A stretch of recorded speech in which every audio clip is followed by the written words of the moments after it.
or in Karura, or in the release of the political prisoners, you know, how, or even protecting public spaces, you know how many of those people she worked with could even risk their own lives. Or in Karura, or the release of the political prisoners. Yes, they could risk their own lives. And they risked their own lives because she had managed to share that final image, that outcome with them, and nothing would stand between them and getting that. Like the women she worked with in releasing, having their sons released from detention. The women could see their sons enjoying freedom like other Kenyans. And they were ready to face the police, even with the bullets. And the batons, police beating them up. And in some cases, they even removed their clothes to just show their disgust with what the police were doing, because the police were coming to stop them from that outcome, from that image, from that results, which was so clear to them that their sons are going to be released and that they are going to walk with their sons in freedom. She was excellent in that. Seeing the outcome, seeing the image, and being able to share that with anyone. I spent many hours with her. She called me for meetings in her house, outside in her office, to discuss, and so that she can share that outcome, that image of the Wangari Maathai Institute with me. And as a result, it was now therefore not very difficult, even as she left us so abruptly, that I was able now to carry forward and to ensure that the institute was realized, because I had also seen the image of that institute. I had seen the students working there. I had seen the faculty. I had seen others experiencing the institute and going out there to serve and to become the seeds of hope and peace. That was her gift. As we reflect on her, on Professor Wangari Maathai, the ability to see the outcome, the ability to see the end, the ability to share that image, and therefore to get all other people converted and to work with her for that. As I was trying to think about this matter, what was the root of her being able to develop that ability to see the end? And I go back to when she did her project back in the University of Pittsburgh in the United States of America, where she did her master's. At that time, she was known by other students as well as her faculty as Miss Wangari Mary Josephine Muta. Very fancy name, 2 English names, Mary Josephine. I think later she has written in her book, she dropped some, because some people now will drop the names and they begin to call her Miss Wangari or Mrs. Wangari. And she dropped like that, and they started calling now Wangari Muta. But and she wrote her thesis, her MSc thesis in Pittsburgh. I just got this reference in Google. And you see it is written Muta WMJ. And she did her work on development of development and cytological study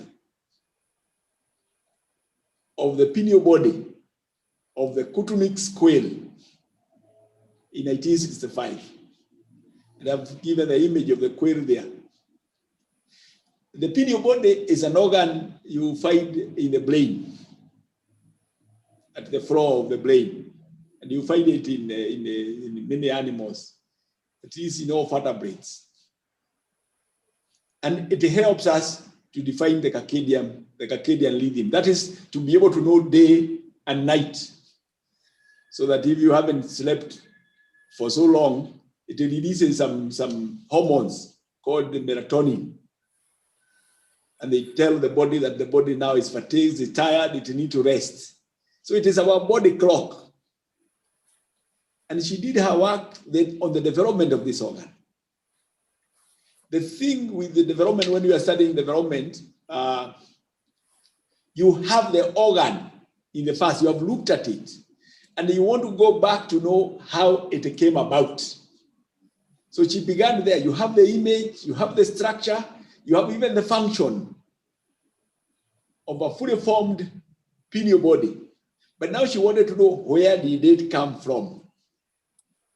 And as we reflect on her, I find that that is one of the roots of her developing this skill of being able to know the outcome. She began by, she has the outcome, the pineal body, fully formed pineal body and its function, and now decided to unravel it slowly to the cellular level, to the cell level, and find out how did it come to be organized the way it is.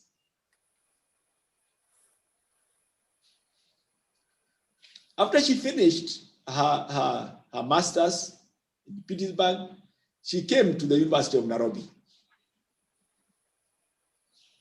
and where she was employed at the Department of Fetal Anatomy.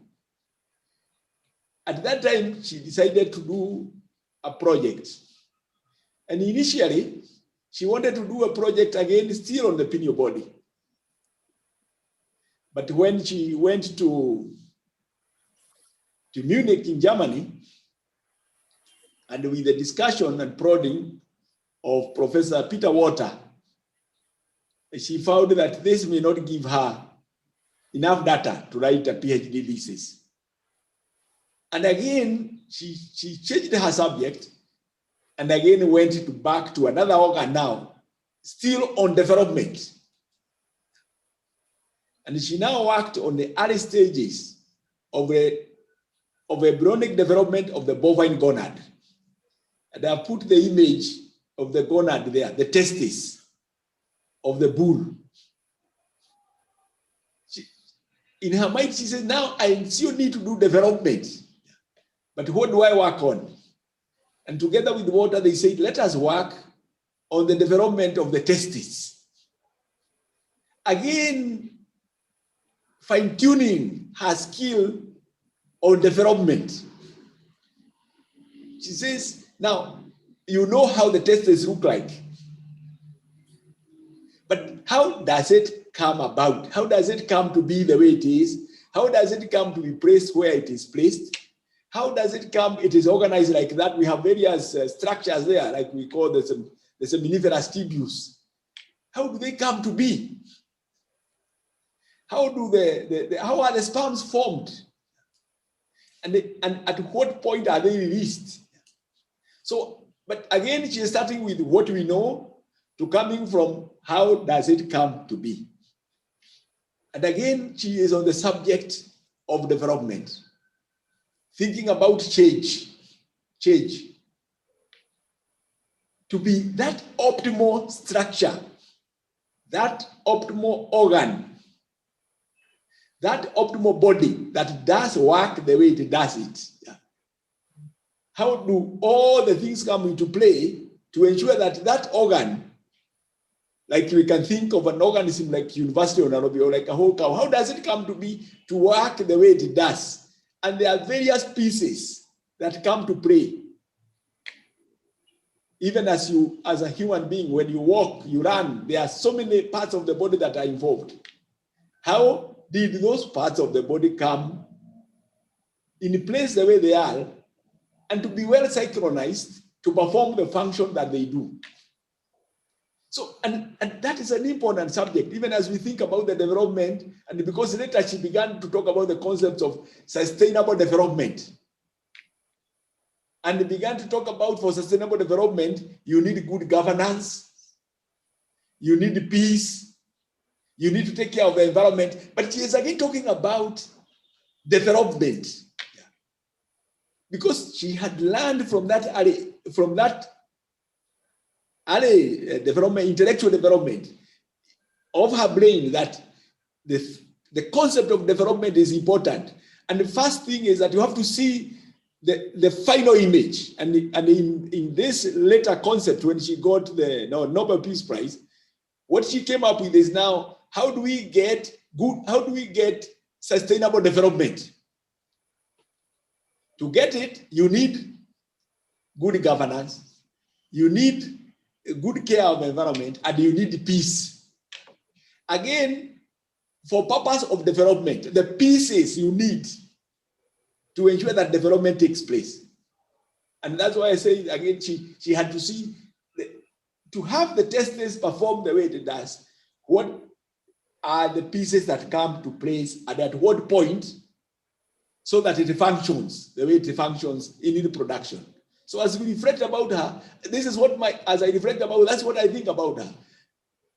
As she started thinking about very complex things that the world now recognize her, that is where she began in terms of thinking about the development of the pineal body and the development of the bovine testes, the gonads, and in stage 5 and 110 millimeter of what we call the CRL, or crowd ramp length. I had mentioned this, that she was hired on 1st of February 1966 in the University College of Nairobi, University of East Africa. At that time, the chairman of the Department of Anatomy and Histology, Department of Veterinary Anatomy and Histology, was Professor Reinhard Hoffman, who was the chairman of the department at the University of Nairobi. He's the one who hired her and also mentored her through her PhD, even as when she went to Munich and when she came back. And later on, she took over as chairman of the department years later.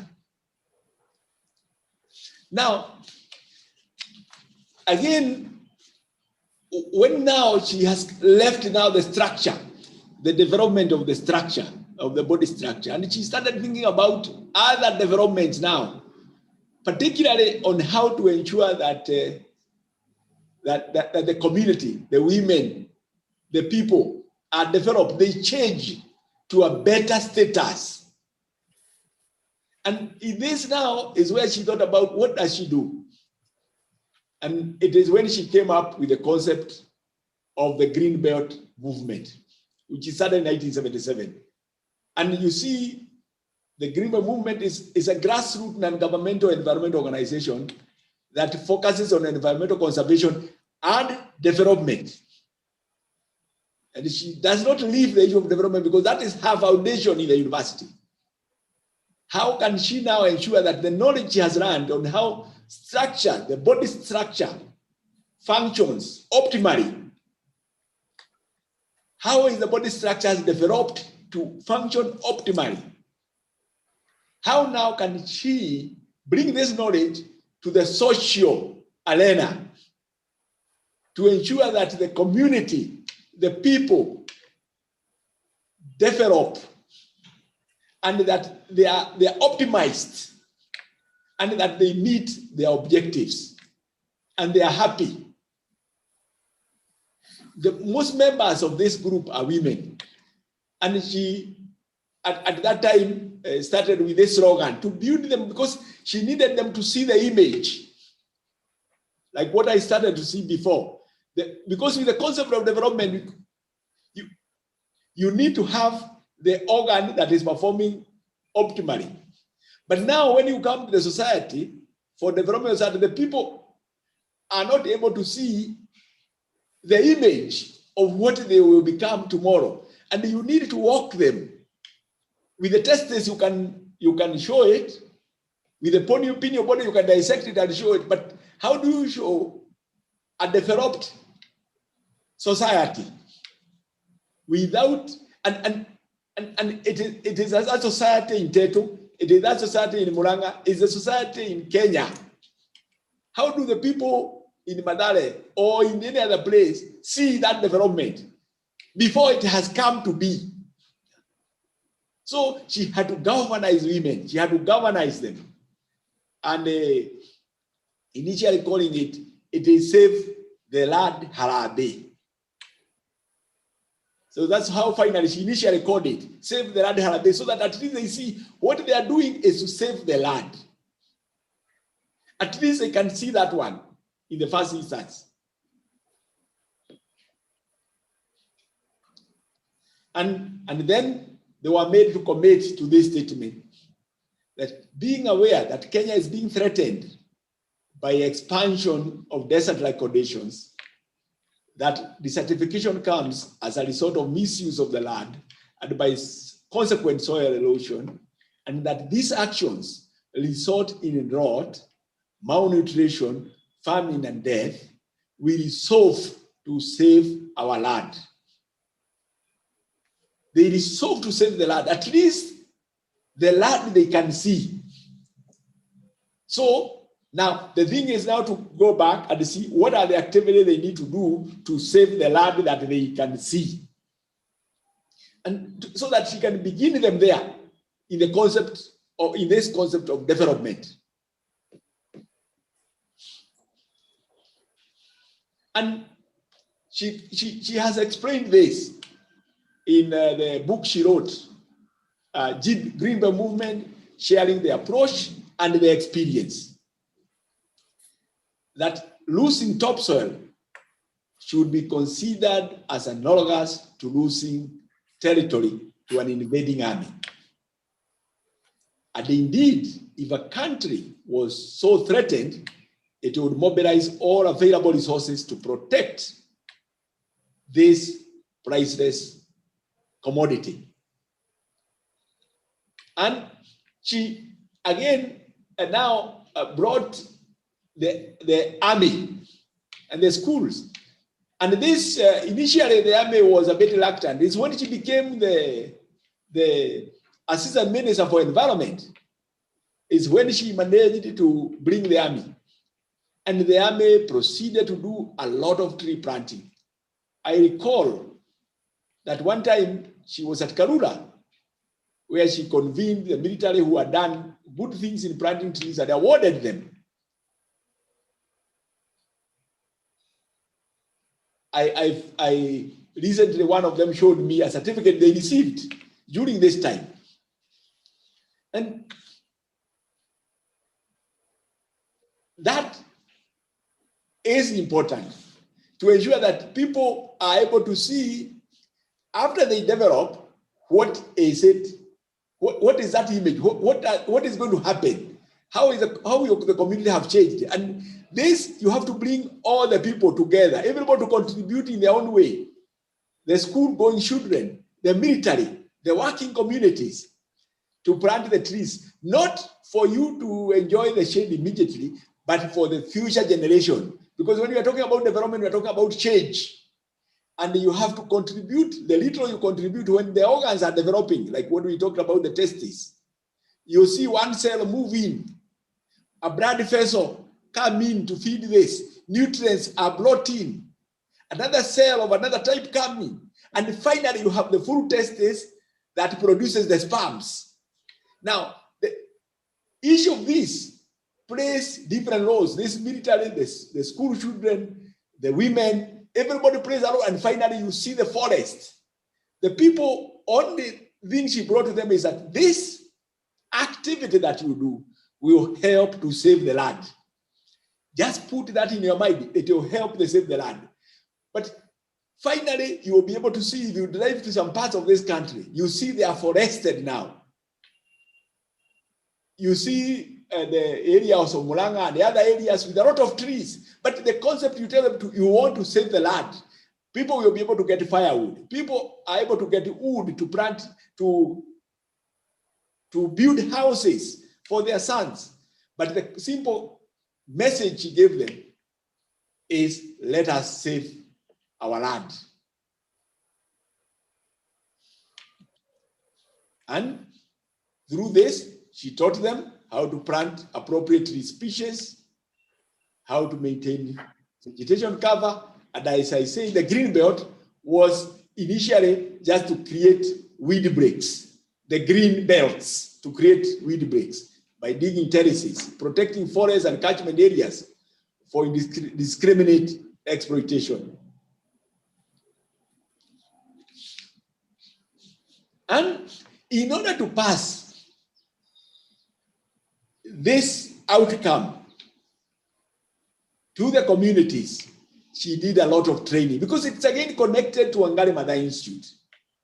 Because it is where she starts now thinking that how can this come to the university to ensure that those who come to the university, the professors, the policy makers, the students, the visitors who come there are trained, are converted to protect the land. So she did a lot of training. And one concept she kept on using for the training is what she was calling kujijua. You need to know yourself. Because when you know yourself, then you know why you are where you are. And she would give the concept of the wrong bus syndrome. You find yourself entering a bus, takes you to Nakuru, but you wanted to go to Machakos. How did you get to Nakuru? You need to reflect on this. And again, you have to unwind. In the same concept I said, she was working on the pineal body and the testes. You have to see, how did it come to be the testes? How did it come to be the pineal body? How did you find yourself in Nakuru and not Machakos? You have to now unwind and find out where did the mistake take place, so that you correct it, and you get the outcome of the pineal body that is able to control the circadian rhythm. That you come out the person who is changed and the better and the developed and able to address your problems. Don't blame the chief, don't blame the government, don't blame this. How do you unpackage where you find yourself? You find yourself in a certain status. How do you break this up to find out exactly how did you come to that? So that she trained people, given the concept that she had learned on development. How can you at any one time be reflecting about your abilities and how to exploit your abilities, and therefore why you are in the status you are now, and why it is not different? Why are you where you are now? Is it that possible that you could be elsewhere? And if you could be elsewhere, where did you go wrong? What is it that we can do? And in her book, Challenges for Africa, which is again a book about development in Africa, and it is mainly about the trying to reflect, why is Africa the way it is now? Could we have been a better place? So she has written that book, and she has elaborated various examples. And one of the examples she gives is when she had gone for a meeting in Yaoundé in Cameroon. And she says in that meeting, she was looking through the window and she could see some women working on a hillside. And she thought to herself, those people should not be working on such a steep hill, because they are very quickly going to lose all that soil when it rains. And she was saying, when we do our work in high-level meetings, we are not making changes where they really matter. In this case, in the world where that farmer, the farmer of Yaoundé, places her blade in the soil. Because the farmer at that time, what she described in her book, is that the farmer used to build some small terraces, landing top down. And then the farmer in the order would plant the seeds now in between the terraces, in between those tunnels, rather, that she was building, in between the small tunnels. The problem is that those tunnels, when the rain is heavy, they will become the channels of running water. And as water accumulates, they will build gullies and they will carry with them the soil. And once the soil goes, we have lost the land. She argues, how did we find ourselves there? Why are we not developed? In her book, if you can read it, it's called Challenges for Africa by Wangari Maathai.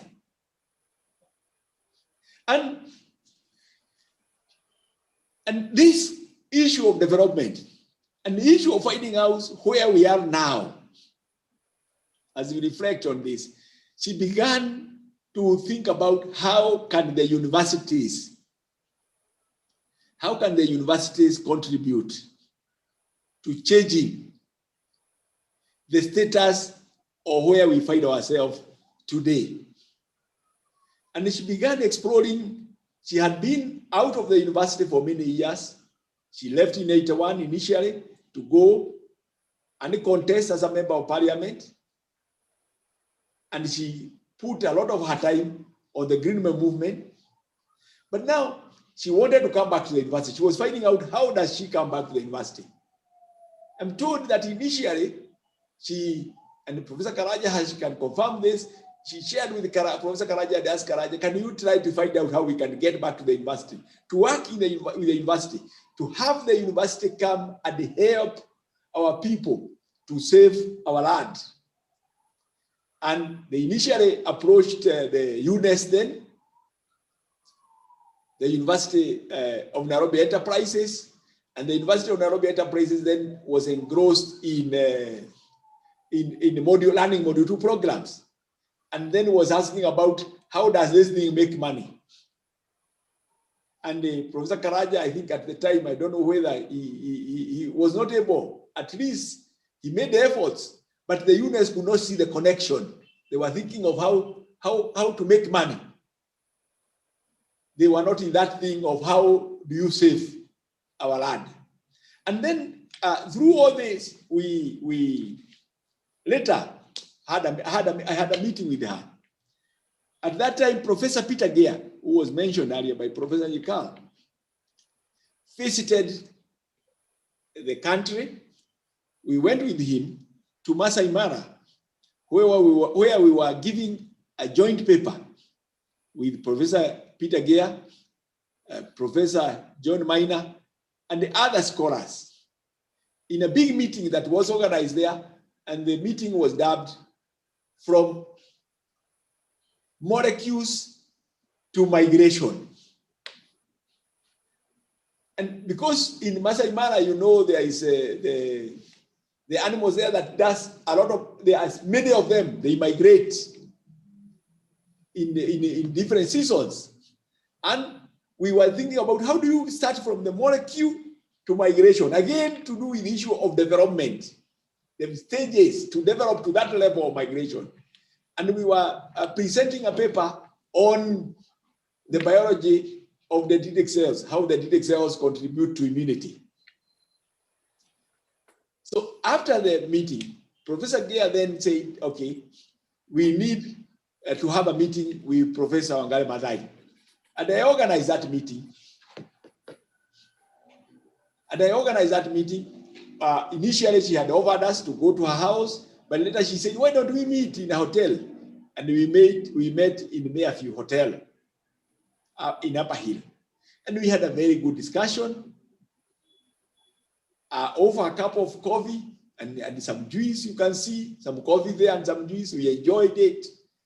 And they shared quite some good experiences with Peter Gear. Because Peter Gear, when he was doing his doctorate degree, he had been recommended by his mentor, Edward Bible, to come to the University of Nairobi, where Wangari then was the chairman of the department. And Wangari helped him to access a lot of mammals from Nairobi National Park, then to study the lungs, how the lungs function. So they did very good work and they published a lot of papers with the Word Bible on this matter. And then Professor Gear kept contacts with Wangari since that time because of those foundations that Wangari gave him. At the very end of the meeting, and you can see now it is dark, the background there. At the end of the meeting, then I asked Professor Wangari, I would like you to come back to the university to mentor the young people. And it is at the same time she told me that she has been thinking about this matter of how to come back to the university. She had made the efforts and that it would be appropriate for us to organize a formal meeting where we can discuss and agree on what course or what activities, what action we could take for her to come back to the university. And then we organize a meeting to have next meeting at the Jacaranda Hotel in a week's time, when we now explored this idea further of forming the institute. And from the Jacaranda meeting, it was very clear that she needed to share her idea or her conceptualization of what the institute would look like. Remember from the beginning, when I was starting to talk about the reflections of Professor Wangari, I said she was very good in sharing the outcome. So she took us for a retreat in Yosemite. And you see the team that was there in that meeting. And she shared with us what the institute, what she would like to see.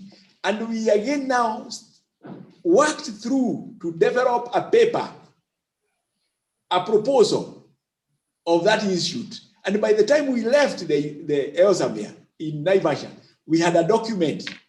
Professor Karaja was the main facilitator of this meeting. By the time we came back to Nairobi, we had a paper to present to the Vice Chancellor then, Professor George Magoha. And then I also shared the same with the DVC Administration and Finance then, Professor Peter Bidi.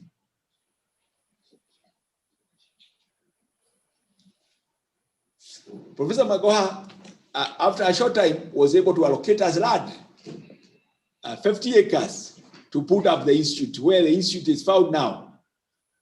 Initially, we were allocated a piece of land elsewhere, and later we were allocated at where the institute is established. A quick overview of how the institute has developed. 2009, the institute was approved by Senate. In December, or in the same year, the institute was approved by council. In January of 2010, the director of the institute was appointed. In February 2010, Wangari Maathai was appointed as the district chair of the institute. And in March 2010, we held the first inaugural meeting. Now, when we were thinking about the institute, we came up with various names. And I can quickly run over this. First, like when we had the meeting in Jacaranda, the concept paper that Professor Karaja presented then, it was Wangari Maathai Empowerment Center, Leadership Training for Sustainable Development. But then, after our discussion in Naivasha, we changed it to Wangari Maathai Institute for Community Empowerment and Leadership, WAMICEL. And then with the further discussion, we said that is too long. Then we called it Wangari Maathai Institute, WAMI. And if some of you recall, we called it WAMI for quite a while. And then Professor Wangari Maathai said, no. She has been working with the Japanese and she has visited many other countries. If you call something like this, it may turn out to be something. It may turn out to be something people like, or it may turn out to be something people do not like, WAMI, the name WAMI. without finding out whether there are other communities which have a meaning for the name Wami, we cannot call it Wami. And we dropped Wami, we started calling it WMI. I think there are still some people who interacted with us at the beginning who perhaps you say call it Wami. But Wami, we were cautioned by her. Because again of seeing that picture, which other people are not able to see, she is able to see the final picture. It is in the Senate, when the institute was being approved in Senate, that the Senate recommended that having only WMI or Wangari Maathai Institute would not be adequate, because Wangari Maathai was known for her work on peace and the environment. And it will therefore be important to include those. And the Senate therefore approved that the name be Wangari Maathai Institute for Peace and Environmental Studies, which we abbreviate as WMI. The first board meeting, that is the team that came. And again, she was able to share her vision with the team, and we held quite good discussion on 9th of March 2010 on the inaugural board meeting. And you see there, Professor Karaja, we had our administrator, Jude Wabogo, is the one who is just next to Professor Karaja. Then there is this gentleman there, he had been sent to represent Wangari, or to represent the Institute of IDS, Institute of Development Studies. Then we had Professor Jenga Munene, who was the Dean of the Faculty of Veterinary Medicine. Then Professor Kenodia, who was the Dean, Acting Dean, Faculty of Agriculture. And then Professor Derito. Professor Derito then had taken over as the Dean of Faculty of Agriculture. But Professor Kenodia, we had been working with him when he was acting Dean. So we still were inviting him for our meetings. And then the late Ben Waweru, who worked with us very, very closely as the academic registrar. As you may probably recall, Ben passed on last year. And he had worked very, very hard with the Institute. He never failed to come for any of our meetings. During this meeting, I recall that Professor Wangari asked us to sing this song. Again, because this is a dream, this is a vision which has come to reality. She had seen this image earlier. She had seen it coming, but she needed everybody else to walk with her to that level. And now it was a celebration for her. She was celebrating reaching there. And she therefore called on all of us to sing this song, the Amazing Grace. How sweet the sound that saved a wretch like me. I once was lost, but now I'm found. Was blind, but now I see. 'Twas grace that taught my heart to fear, and grace my fears relieved. How precious is that grace appear, there I first believed. Through many dangers, toils, and snares, we have already come. It was grace that brought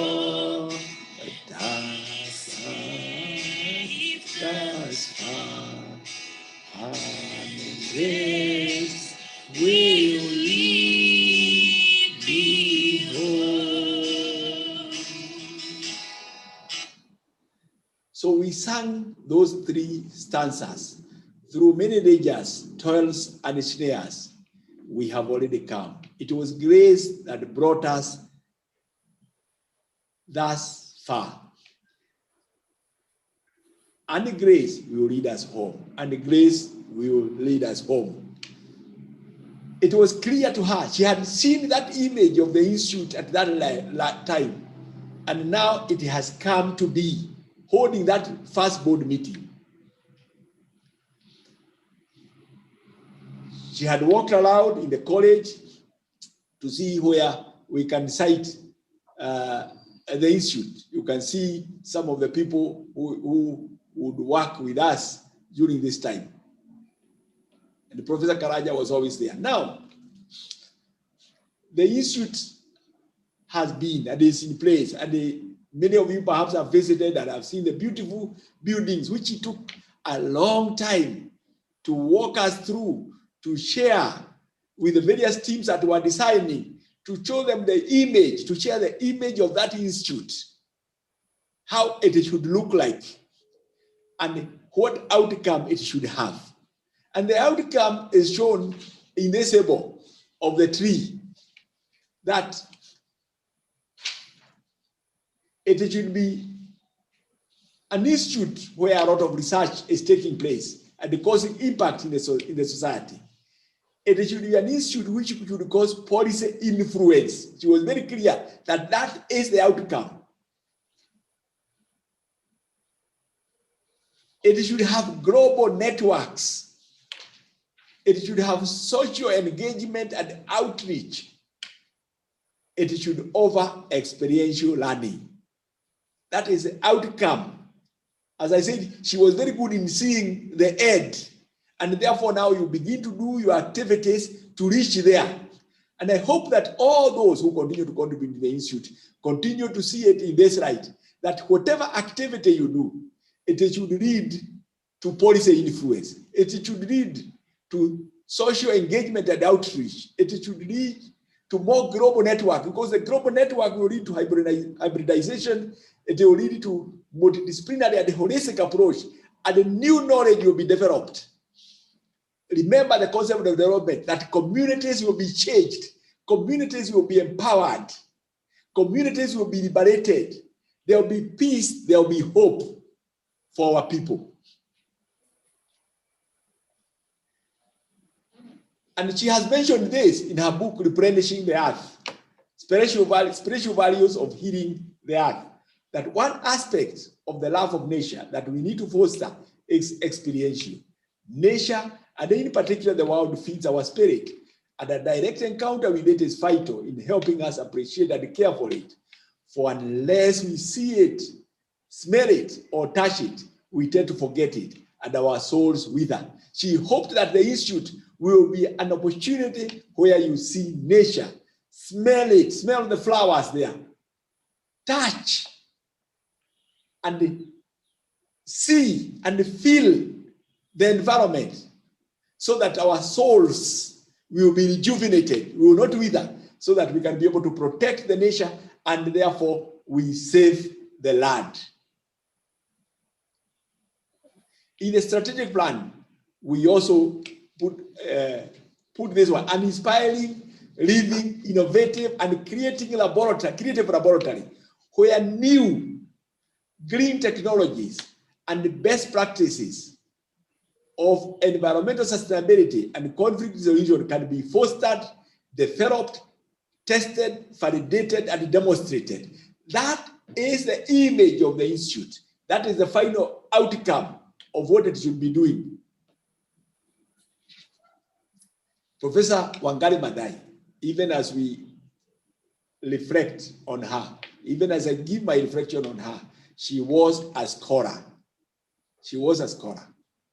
She wrote books, went for many meetings where she made presentations, scholarly presentations. She wrote her book, Green Movement, sharing the approach and the experience. And I have given a few of the quotes from that book. she wrote the book, The Challenges for Africa, which is about development. Why are we where we are now? And she wrote her book on Wangari Maathai and Board, where she has given her own life story. And the last book she wrote, and many of you should read, because that book, she has written many paragraphs on how she sees the outcome, how she sees the institute, how it will look like in the past. She talking about even her daughter Ruth, how she would like her daughter Ruth to come there and the experience. It is titled The Spiritual Values of Healing Ourselves and the World, Replenishing the Earth. Wangari Maathai was actually overall in the issue of development. She developed a party, which was called the Mazingira Party.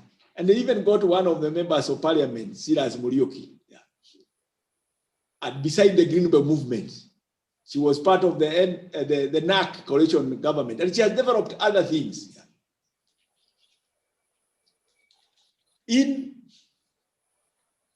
This was our last meeting, at least for conceptualizing the institute, not conceptualizing the drawings, because the drawing of the institute we continued beyond here. This was a meeting in Naivasha. You see Professor Karaja there. He has just, you can see his hand is CO soiled. He has just helped in planting that tree that Wangari planted there. And we had gone there for a retreat to finalize the strategic plan of how the mission, the vision of how the institute will look like. And we worked until very late, past midnight. And it is after this meeting, the following day, when everybody had left Naivasha, and we were just with her before I drove her back to Nairobi, that she shared with me that she wasn't well. And soon after, she visited the hospital, then was admitted in Nairobi hospital. After that, she was referred to better specialized treatment and went to New York for treatment. And then a year later, because this was August, a year later in November, she passed on. But at this time, all the people who are there were able to get the complete image of the institute, because the next time she was coming back was February of the following year, 2011, because this was 2010.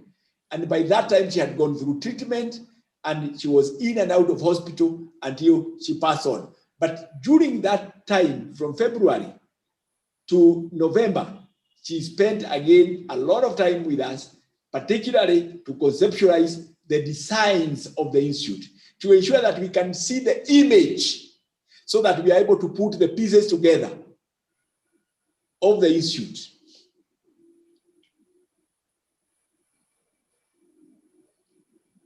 I don't know whether we are able to pray. Can you see? No. If not, so I thought we can pray that, but that's fine. I think I'm coming to the end now of the presentation. So, well, as we reflect on Wangari, and you remember, she has also given the story of saving a forest, where she is talking about the birds and the animals which could not come and help the hummingbird to save the forest. Her contribution to this story is to argue, can we see a forest which is not on fire, a forest that is saved? What activities do we need to do? Everybody needs to do the little they can do to ensure that the forest is saved. And that is it with development. Remember, I started, as I reflected on her study of the pineal body, the study of the testes, where you start cell by cell before you get the pineal body, drop by drop to save the forest. That is my reflection on Wangari Maathai. Let us all contribute the little we can to ensure we have sustainable development. Let's see Wangari Maathai Institute to continue to contribute all the scholars that come there to ensure that there is sustainable development in our land, in Africa, and the rest of the world. Asante sana. Thank you very much, VC. You certainly have sown a seed in all of us. There are many things that we never knew about the late Professor Wangari Maathai. And it is particularly exciting and interesting the way you have made the connection between her, professional work, studying, different organs of different animals and birds, and the connection that you have made with her thinking and the emphasis on the developmental aspects of organisms. Wangari Maathai Institute is an organism, and that her ability to see the end, I think that's a rare gift. But I can also say that I think you fall in that line. I'm not sure about the connection between vet anatomy and that ability to to think, things that way. So thank you very much, Vice Chancellor. We will go to the next, to the panelists. And as I said at the beginning, we will there'll be a session on Q&A. But if you have a question, you can put it in the chat, or you can wait and ask when that time comes. So it is now then my great pleasure to invite the first panelist, and this is none other than Mrs. Marion Kamau. Mrs. Kamau.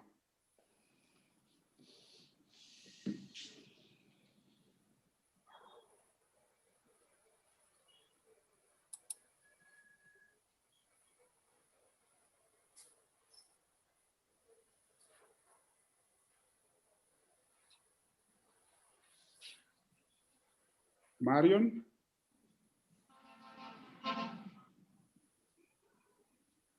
Maybe I can come back to her. I'm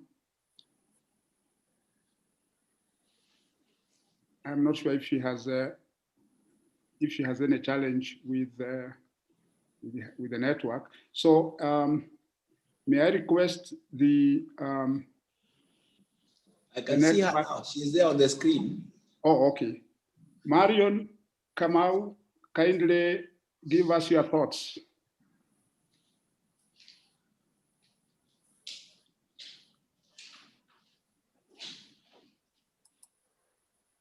We can't hear her. She's talking, but we cannot hear her. Yeah, Marion, you are muted.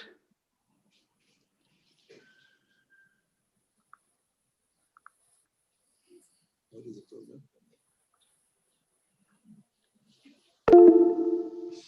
Ah, there she is. Yes. Good afternoon, Marion. Unmute her. Yes. I think you better go to another, but she need to exit and come back. She need to be advised here. Yes. Oh. Okay. As we wait for her to get through to us, may I request Professor Raphael Wahome to give us his comments and reflections?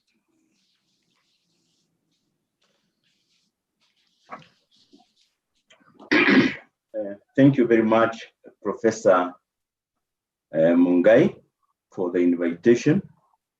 I thank you, Vice Chancellor. It's a very moving speech that you have made. You seem to have said it all. I will therefore not dwell very much on the driving spirit that created the Institute, because all the time you are working.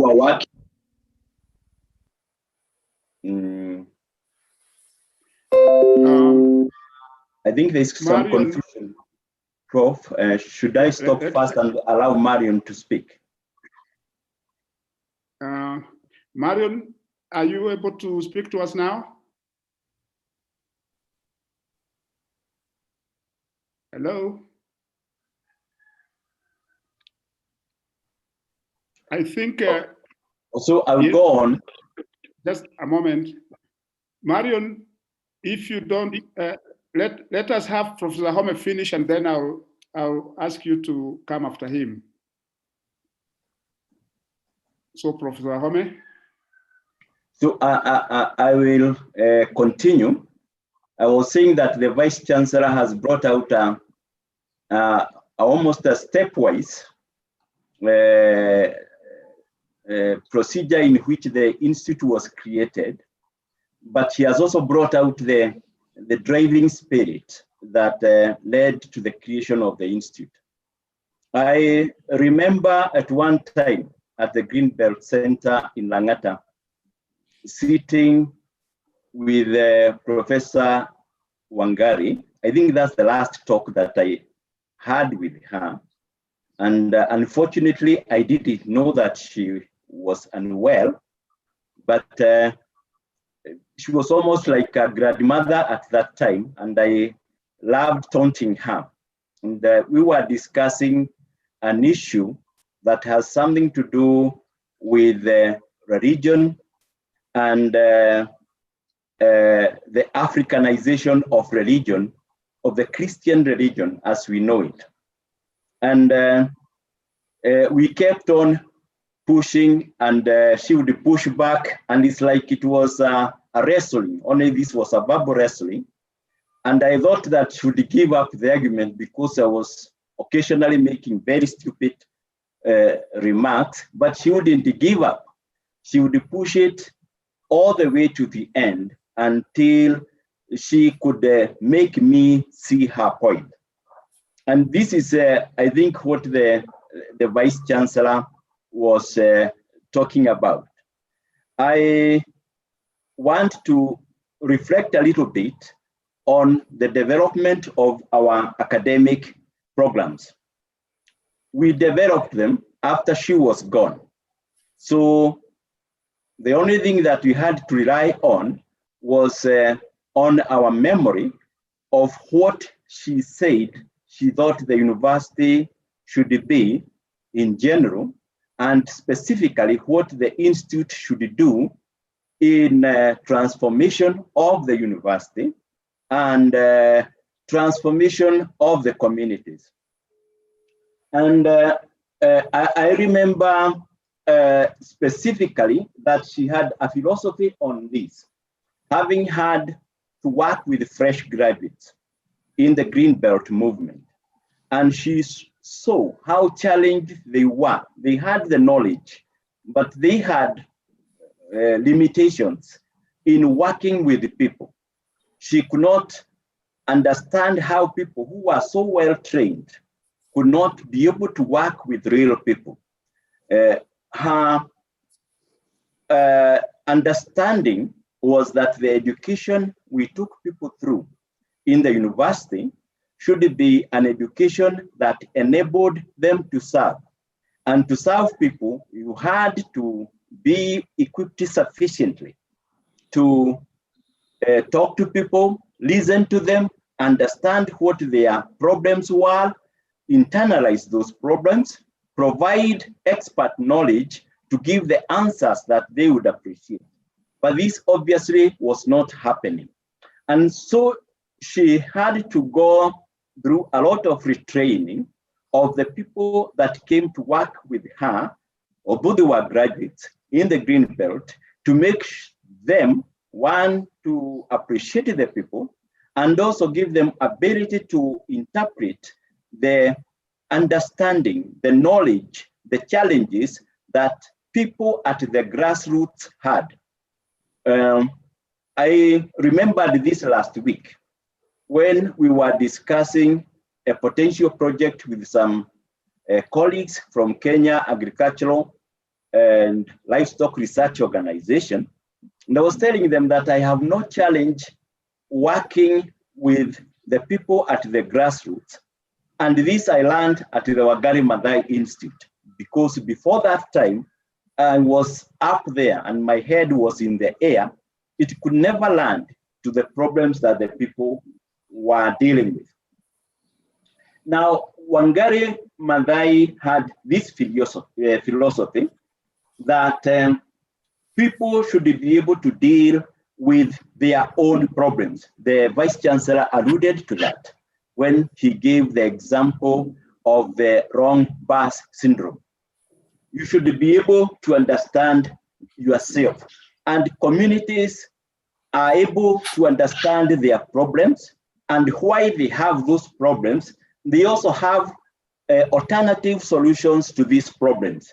And it's only after we at the university listen to them, are able to come up with multidisciplinary solutions to these problems and facilitate the resolving of those problems.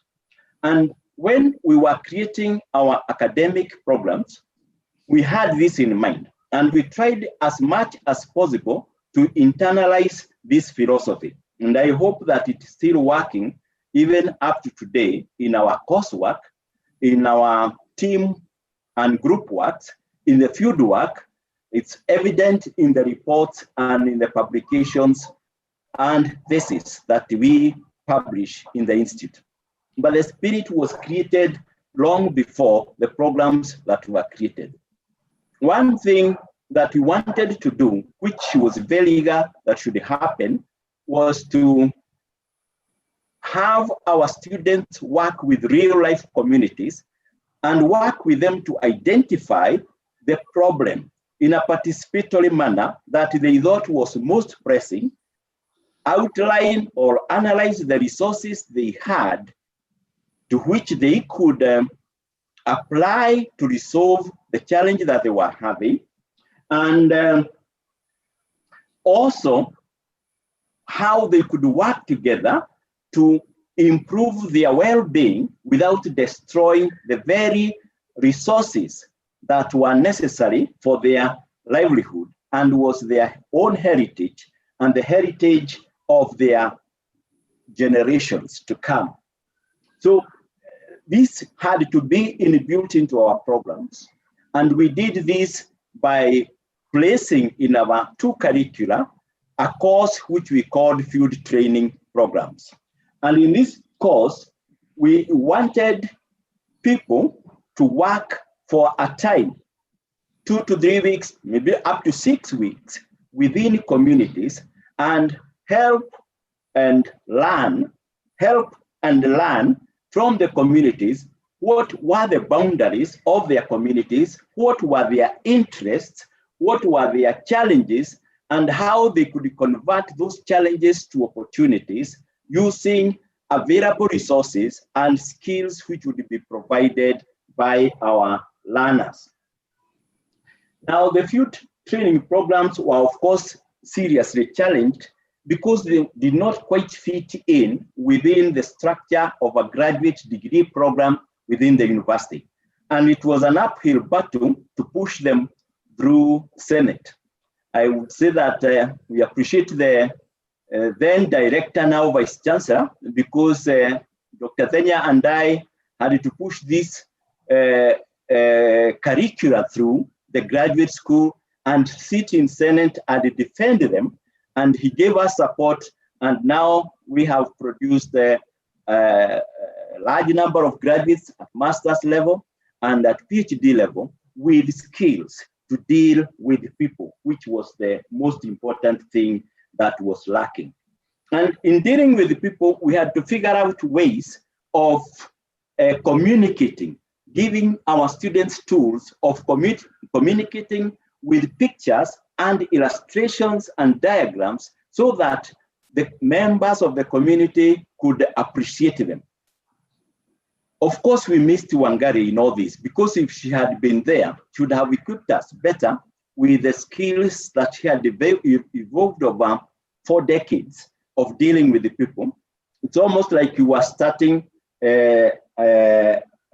again, but we had with us Professor Karanja, who had worked for a long time with Wangari Maathai, and we were working also with the people from the Green Belt, especially in the field training programs. Wherever we went into the field, we found a Green Belt community there, and we worked together And therefore, we were able to actually communicate with the people at the grassroots. With this, I'd like to, of course, remember somebody like Charles Mwangi, who used to work with the Green Belt then and was an instrumental even in the implementation of the project that assisted us in developing the programs, that is STAKE project. Now, in all this, it was not easy because we were trying to build leadership. One word that we used to use commonly was experiential learning. Experiential learning is not very different from what we as veterinarians go through while we are being trained, because we do a hands-on, very hands-on training in everything, starting from the cells that the Vice Chancellor was talking about, all the way to the actual handling of healthy and unhealthy animals. But doing this with people and being transformative, which was another word that Wangari left with us, making people transform themselves as agents for change to preserve their ecosystems. This was something that we did not have. And people having moral standards and moral vision for sustainability, these are things that we did not have and which had to be inbuilt into the curriculum. And this was a bit of a challenge. And talking to the people all the time, not looking down on them. In fact, I can remember that we used to talk to the people wherever they were in the streets, and we would be able to internalize everything that we had. I wanted to show this picture, which I hope you can see.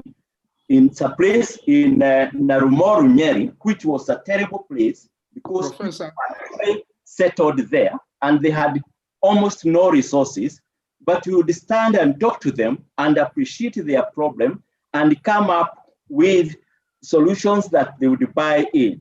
They would have been credit, they could have been transport or firewood, they could have been how to manage livestock or construction of their new houses in the area, or even water. But in all these things, the most serious thing was to understand that it was a challenge to actually understand people and work with them.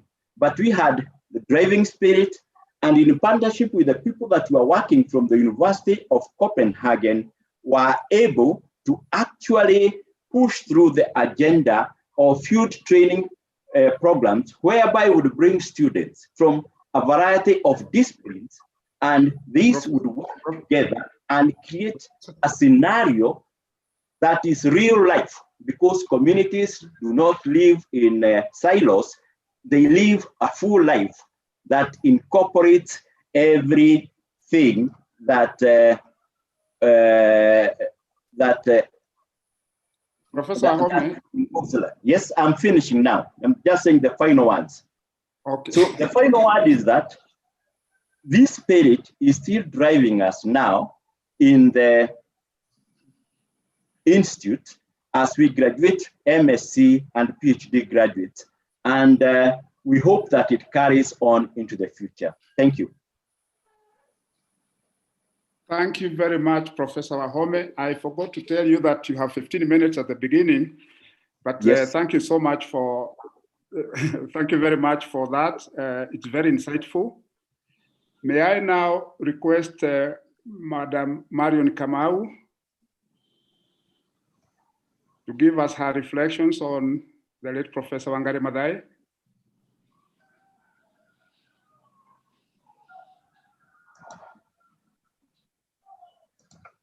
Yes, Marion.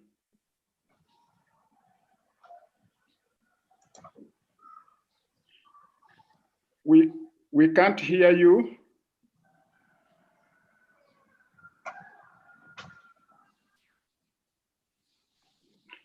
I think yes. You can hear me now. Welcome. Oh, thank you, Prof. I want to send you a message of goodwill and gratitude today that you celebrate the 50 years, and be with you in your spirit, in our spirit, as we remember our sister, our founder, Professor Wangari Maathai. This is a character that still today is amazing personality. To us, when you remember Wangari Maathai, we remember her for many, many things, particularly her love for the grassroots communities, which she founded and cherished because of the experience she had as she was growing up with her mother. She could remind us the feeling she had whenever she worked with her mother, with the soil, the cool soil, and she had a special experience, which she tried to pass it on to us and the grassroots community. She would always remind us it is because of the way she grew up that she learned the lessons of women in particular, how difficult the life of women is, how they were not even able to have time to rest or even to attend meetings that were very necessary for them, like the meetings of the local administration. And therefore, because of that, they were left behind even in development.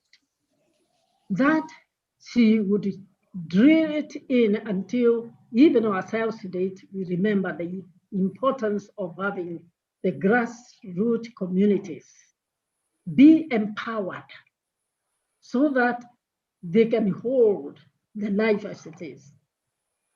She had such gifts, we remember, that no one that worked across or around her environment and did not change.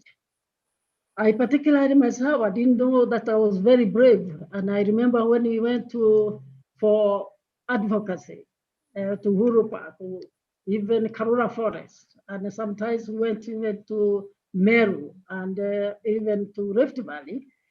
And even people, when they are wielding guns, they did not tell us we could die.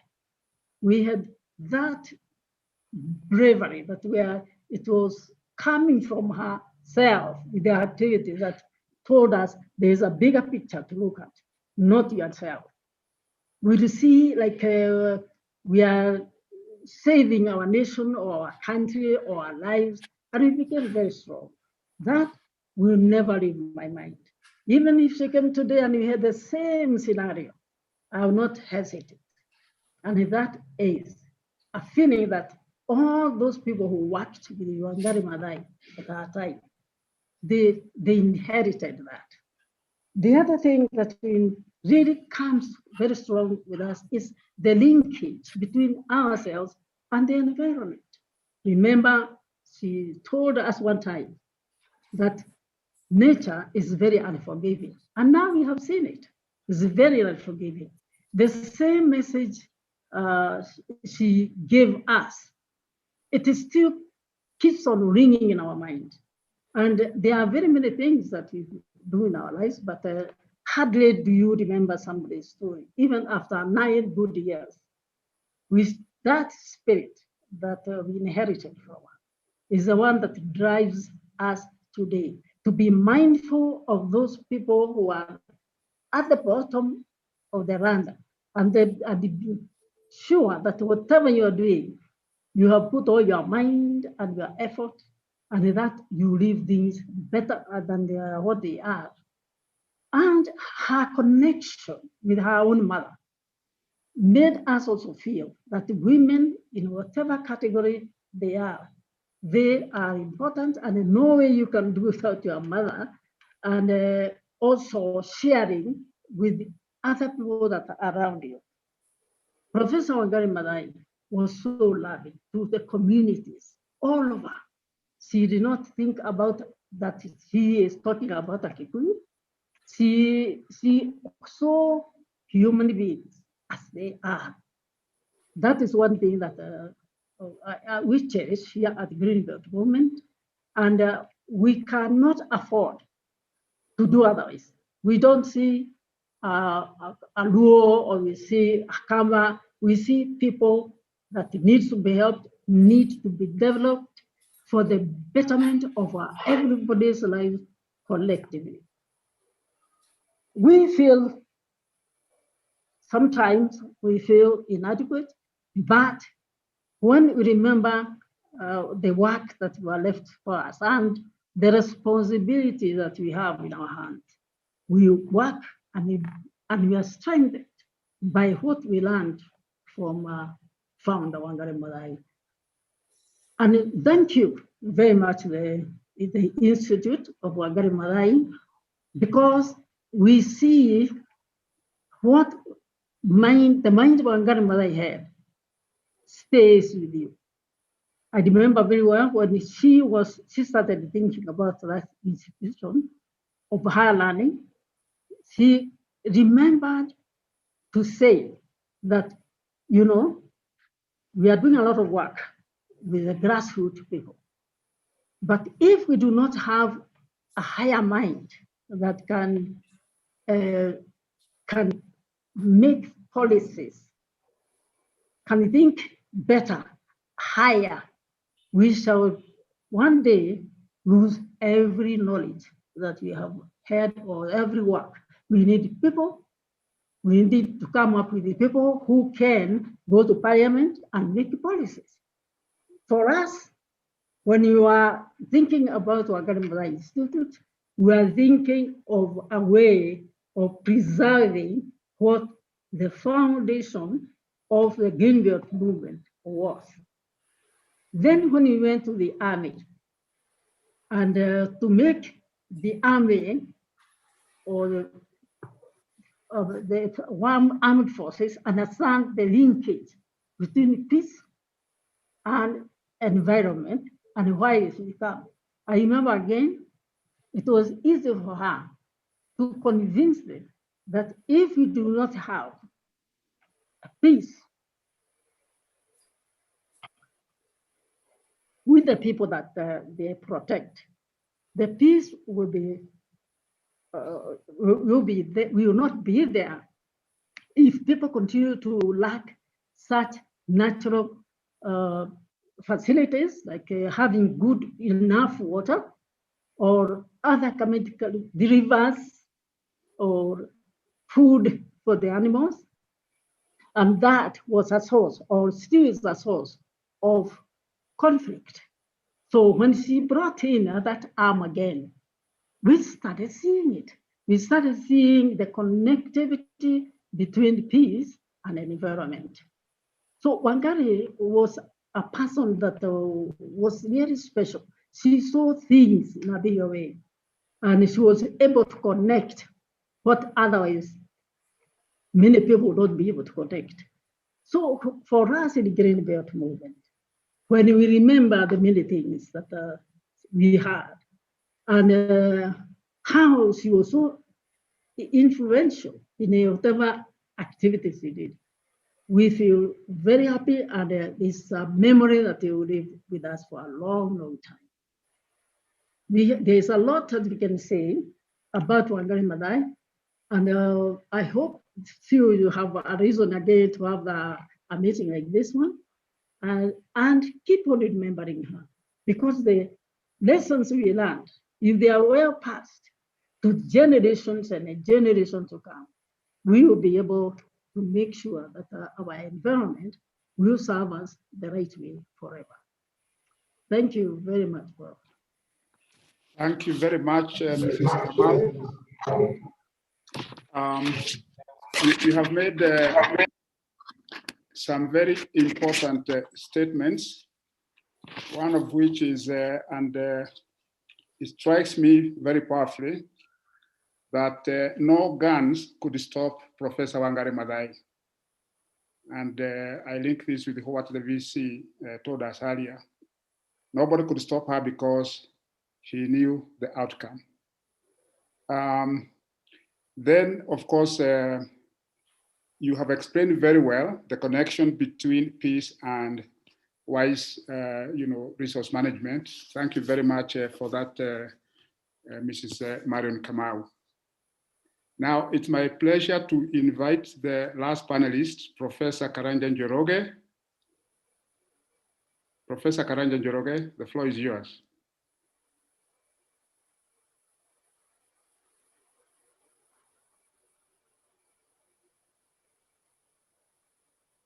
Professor Karanja.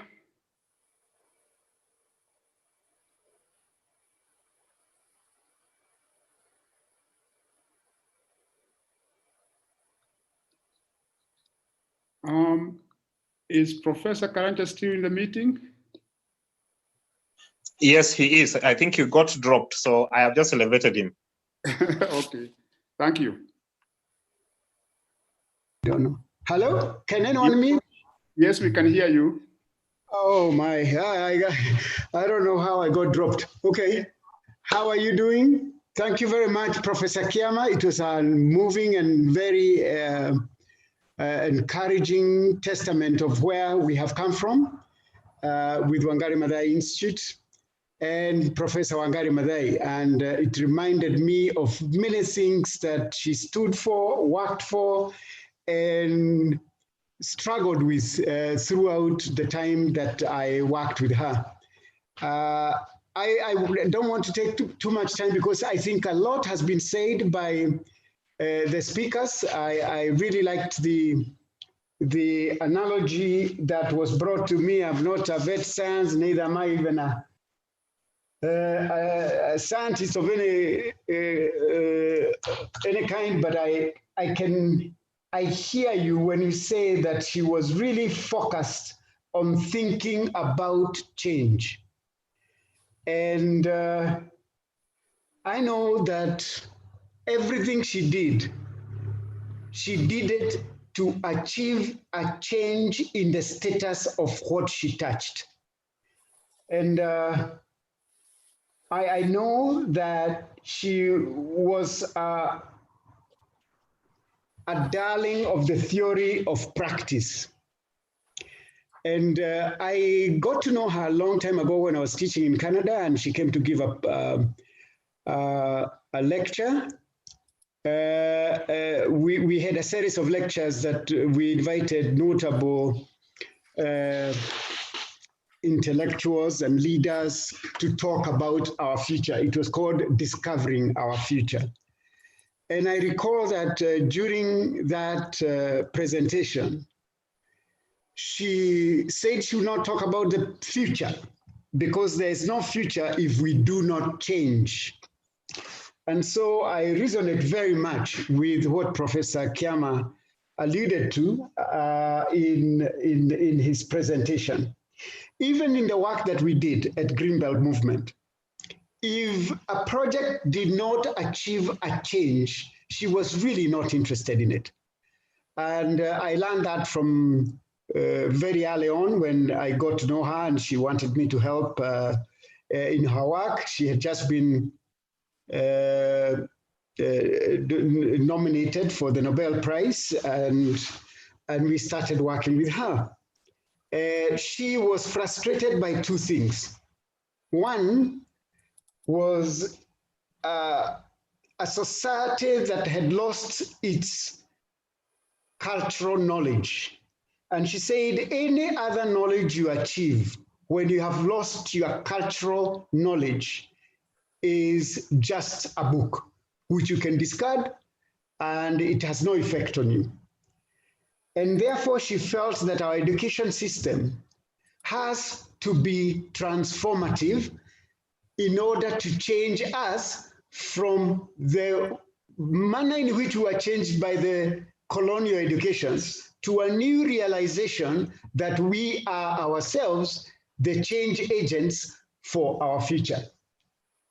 And there is nothing that can help me explain to you how deeply she felt about change. It was not just about changing political leaders or changing the way we do something, but it was transforming the way we think about what we need to do in order to secure our future. I really resonated with it, and I think she's the reason why I'm still working in the environment, because I was never trained in the environment. My work has always been in sustainable development and comparative development studies, but she's the reason why I work in many areas of environment, including conservation and protection of our natural resources. When we went to Karura in January of 1998, or 1999, I can't remember, and her effort was just to plant a tree, but to make a statement that Karura would not be dished out to people, to contractors and real estate developers, and that we were going to secure the future of Karura. Maybe I did not understand that at that time. But later on, much later on, in 2002, after she was elected member of parliament, that's when I realized that what she stood for would become real, because she just got appointed as an assistant minister, and we got talking. And one of the few things she told me was that we must transform our forest landscapes from being managed command and control system of those people who thought they knew about forests and keeping away our communities away from the forest, make the communities the guardians of forests. And I didn't quite understand what she meant by that. But after the Kenya Forest Act came into being, it had a clause or an Article 42, which enabled communities to participate in forest management in what I would call social forestry, where the community gains by being involved in the management of the forest. And I have been chair from the time she was alive of the Friends of Karura Forest.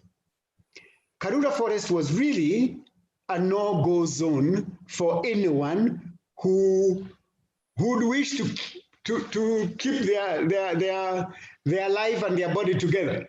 If you go into the forest, you're not too sure that you'll be able to get out of that forest, because it was a den of thieves. And anybody who was hijacked on Kiambu Road or Limuru Road will end up being in Karura. I think it was made like that by the status quo or the government in place at that time, because when neighbors and the society and the communities feel discouraged about a landscape like Karura Forest, they would clap and ululate and support the government if they dished it out to developers. That was the idea. Prof proved them wrong. And we created the first CFA for Karura Forest in 2009. And by March of 2010, the forest was under the control of a group of community members. To this day, 10 years, 11 years later, the forest is now a sought out place. It is, like she said herself, the lungs of Nairobi City. And I am so proud of the work she did with us. I'm so proud of where she has taken us. And for me, as her disciple, I live praising the fact that she allowed me space to learn from her. Professor Kiama mentioned about our various meetings. And I can tell you that the first meeting that really made me really look for Kiama was a meeting we had somewhere in Chapel, North Carolina, and the university there wanted to enlist her to give all the books that she's written and all her works as a display in their place there. And when we got back to our hotel, I said, that's not a very good idea, Prof. And she said, yes, it's not a good idea, but I have been also asked by Yale University and by another university. And I said, even for Yale, it's a bad idea. And I kept talking about that until we came back and we met with Dr. Kiama, and the rest is history. I want to thank all of you who are now in charge of the Wangari Maathai Institute of Peace and Environmental Studies at the University of Nairobi, and ask you to remember that one of the reasons she wanted an institute was to be able to take the knowledge from the university and take it back to the community where all those intellectuals come from, and that knowledge becomes the change that the communities need.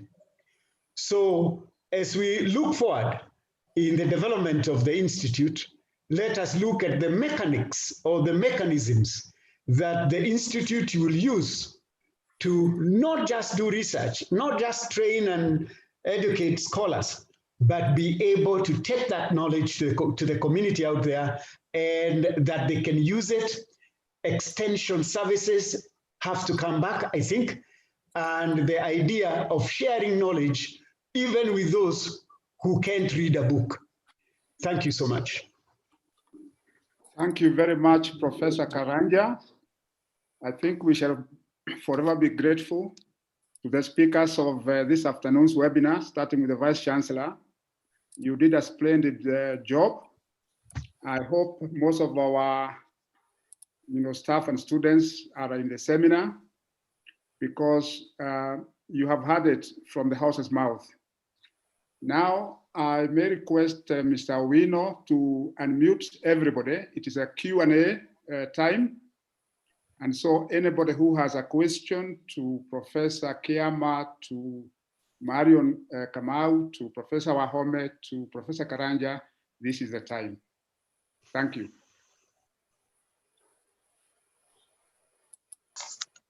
Prof, so that there could be some bit of order, I would request that they raise their hands, and then now we can call in the name. Thank you.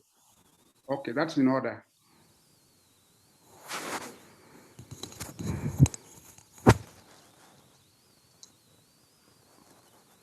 Dr. Mwanzia, you have a question? Yes, thank you, Professor, even for the opportunity. And thank you to all the speakers for the moving speeches. Now, my question is to my Vice Chancellor, Professor Kiama. First, thank you for the presentation.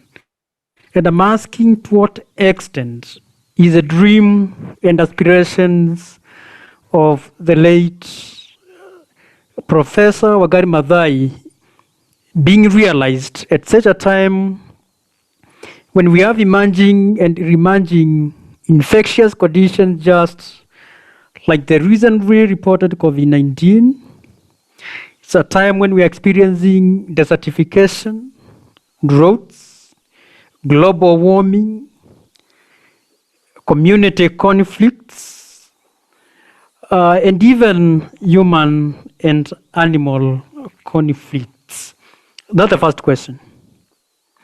My second question, again, to my Vice Chancellor, Professor Kiama, is that he has really related development, peace and environment to the development of land, soil conservation, and so forth. But what about the relationship between peace and other aspects of development? For example, political and development, even in our country, and even empowerment of our own people. My third question to the same speaker. I'm just requesting that Professor Kiama, you relate the theoretical foundations of development to peace and environment. Thank you. Thank you very much, Dr. Nguta. Vice Chancellor, I don't know whether you want to tackle that, or if there are a few other 2 or 3, you tackle them together. Good. So any other question?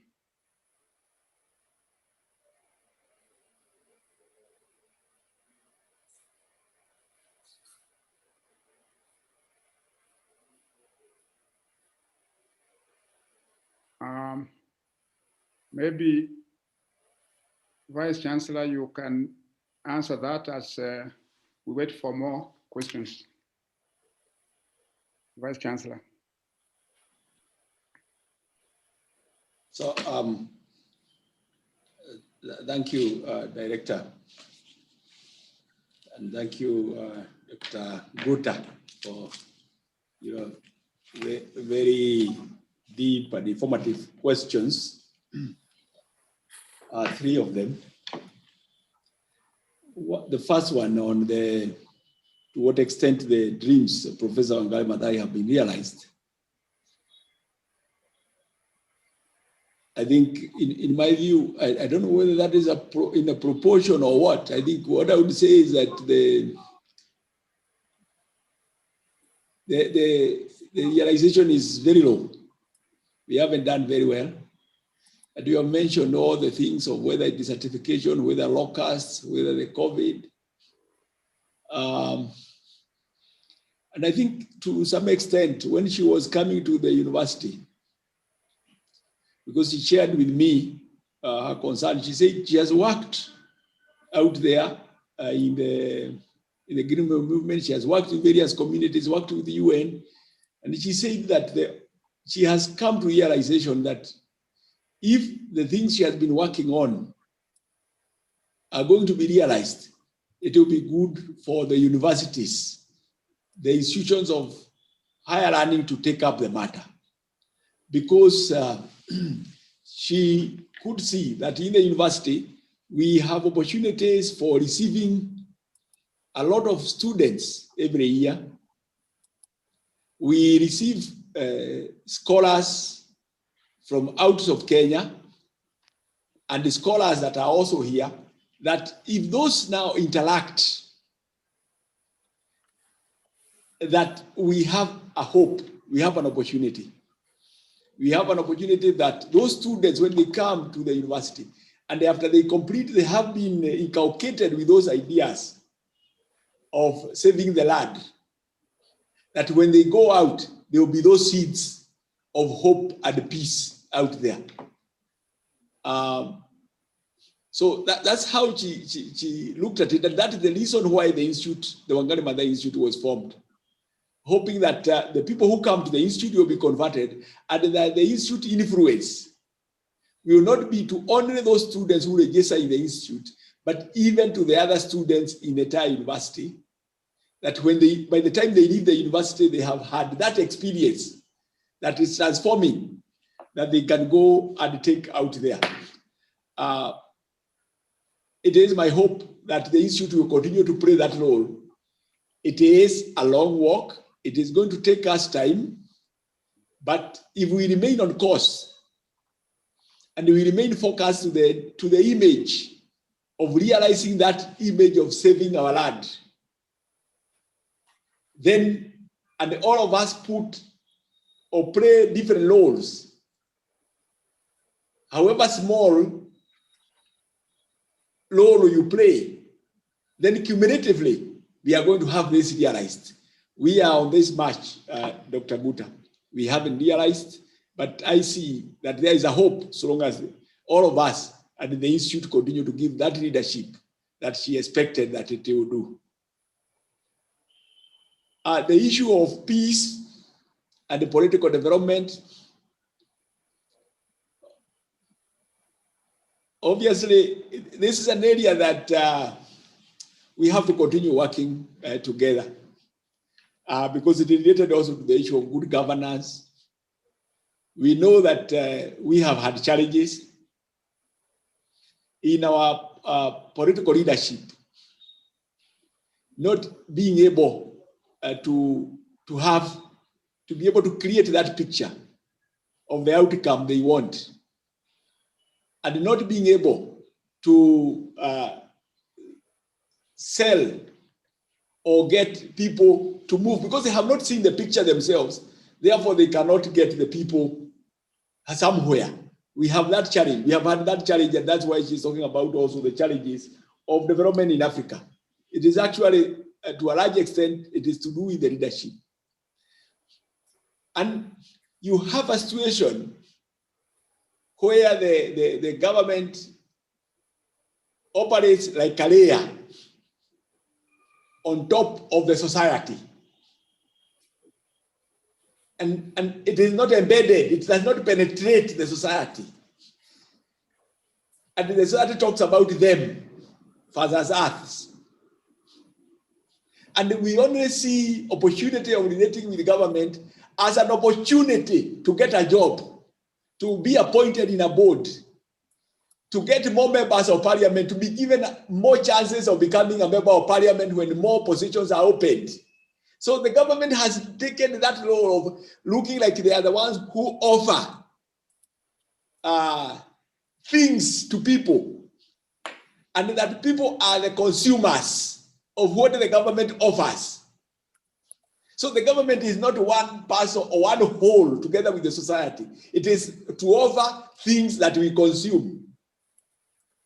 And you can see even the debate, you see whether it's BBI or any debate is about the things we are offering to you, yeah, so that you reach this level. I believe that if we have to attain the peace that we are talking about, we must see the leadership as part and parcel of the society. That the government must be embedded in the society. That the thing they say and they do are those things that reflect the aspirations of the society. Not to be seen, not as a society, as a consumer, consuming what the government is giving. And we look at them as opportunities, that Mugai will be given a job here, this one will be given a job. The government is there to give a job or to give opportunities. The government is not there to give opportunities. It is just needed to harness the energies of the people so that the people can reach this final image they have all agreed together. Yeah. So there is that disconnect, and that is why we have had a big challenge on governance, and it is a reason you find that the governance mainly is managed in the area of myth. That if you do this, there will be danger. I don't know whether you have read the book of The African Child. You are told when you go in the dark. And when we were learning about the orgies. You know, you learn that if you do this, there will be danger ahead of you. And the danger you don't know, it is going to be a big animal, something with several mouths, big ears. So you run, the governance is run on those bases, as I said, on the basis of myth. So I hope that we may be able to break out of this. And the first thing is to see the whole image as a people of where we want to go, and therefore everybody contributes to this, and we march progressively to that place. So Wangari really talked about the issue of concept of sustainable development. And she said you cannot have, and she gave the concept of the stool. You must have peace, you must have good environmental management, you must have good governance to have sustainable development. If you don't have those three stones, you cannot have sustainable development. So that is the leakage that she gave on today's matter.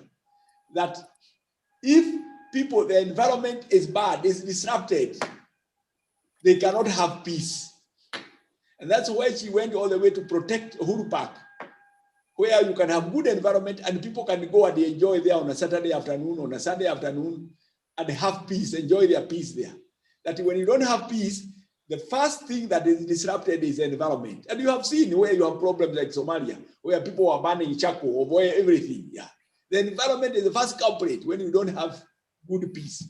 And in the long run, there is no sustainable development. Because if you cut all those trees, where are you going to cut more tomorrow when you clear them? Yeah. So there's no plan. And whatever you plant, other people come and cut it. The way you share water to an extent that the people downstream cannot enjoy it when there is no peace. Otherwise, you beat them up. So she did that linkage of the issue of peace, good governance and environment that all lead to a sustainable development. I hope I have responded to your question, Dr. Guta. Thank you. Thank you, Vice Chancellor. Dr. Guta, you are okay? Yes, please. Thank you. I am okay. But with your permission, can my Vice Chancellor comment on the current status in regard to carbon budget depletion vis-a-vis the environmental conservation? Where are we heading to? Thank you. Maybe we allow the experts that are in the panel, Professor Mugai, now to respond on that one. I think that all of us would benefit. I think that is work in progress, Dr. Nguta. It's one of the reasons why the government has the 10%, afforestation, planting trees on 10% of Kenya's land area, and which is being cascaded to institutions, even at the university level. We are expected to contribute to that. Of course, there are also other measures that the government has put in place in terms of looking at what we call sustainable production and consumption. For instance, emissions from different sources. We have given our targets on how much we want to reduce each of the greenhouse gases. So efforts are taking place with regard to limiting the emissions, and which obviously will lead into less global warming, and therefore trying to get to good grip with climate change. Is that okay, Dr. Nguto? Yeah, thank you, Professor. Thank you. Great. Thank you. Any question from anybody? I can see this is more of a comment from Principal CAVS, Professor Nikal. She says that we can all contribute to humanity if we have the will and the passion, which indeed we could cultivate. So that is more of a comment, I think, to all of us and to the Institute to cultivate those values. Good. Any other question? But maybe to our panelists, how can we really conserve our environment at such a time when the global population is growing at an alarming rate? These people need space. Yes. So you're asking the speaker, the main speaker? Yeah, the panelists now. Oh, the panelists, yes. Okay. Yeah. Maybe I can respond a little bit. Yes, to Professor. that. Yes. The first thing is, of course, those people who are on top and are able to see, to have a holistic picture. Although it is true that global population is growing at an alarming rate, actually it's not everywhere in the globe. In Africa, the population is truly growing very fast, but in Europe, in many parts, the population is going down. If you have that global picture, you can see what is likely to happen. Let's talk specifically about use of natural resources in the world, because under the phase of industrial revolution, countries in Africa were seen as sources of raw materials. Up to today, most of the world is still seeing Africa as a source of raw material.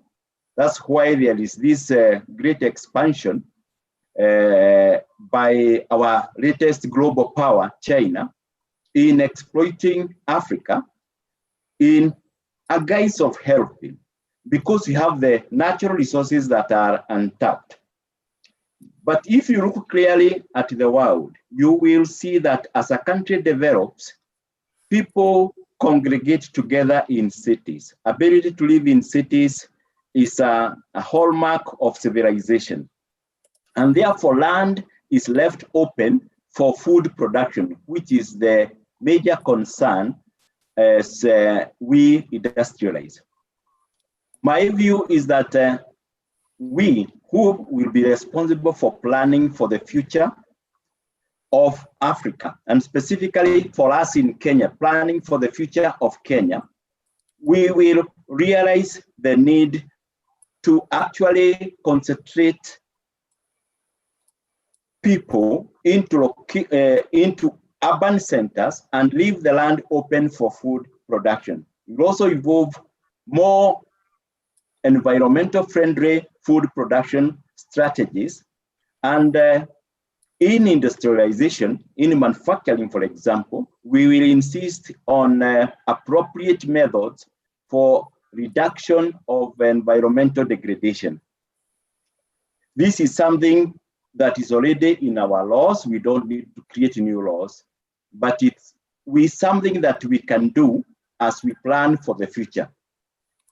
At the moment, I think that we are not yet at an alarming stage in terms of the population. If, like the Vice Chancellor has said, if the people who are in government embrace the future, look forward and see it, the future for us, not for themselves as individuals, but the future for a nation, and start planning for the nation rather than planning for individuals. Thank you, Wahome. Can I, Mr. Chairman, just add one little thing? Yes. I understand the concern that is being raised here with connection with a growing population. But if you actually looked at the mass of land that we have, even here in this country alone, and the population that we have, it is actually the use of the land that is at fault. It is not lack of land. If we were able to produce 10 bags of maize in half an acre, which is possible, why would someone be producing or taking land that is 100 acres only to produce 50 bags of maize? You see, it's the use of land that is more problematic. So we need to bring people together, identify, like Professor Wahome has said, where do we live and where do we farm?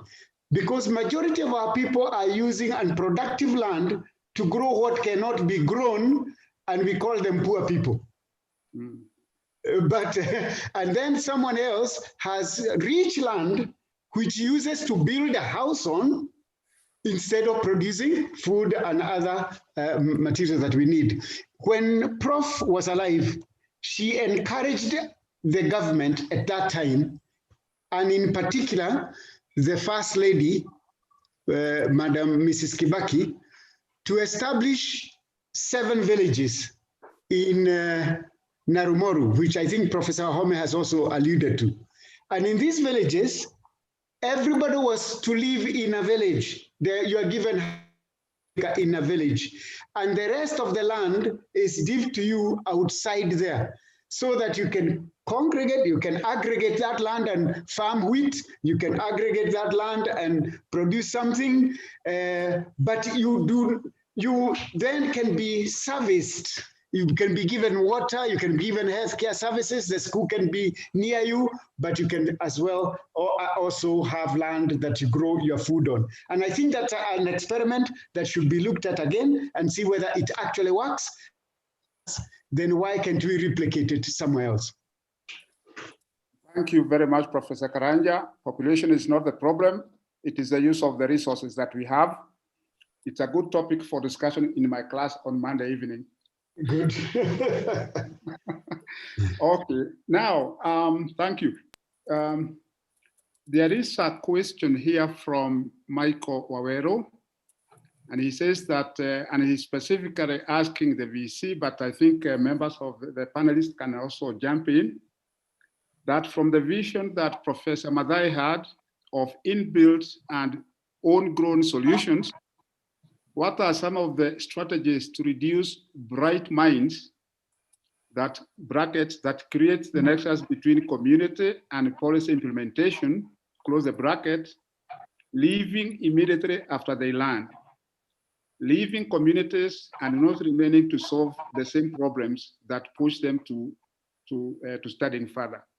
So what are the strategies to keep these people on the job for which they have been trained? I think that is if I can rephrase the question.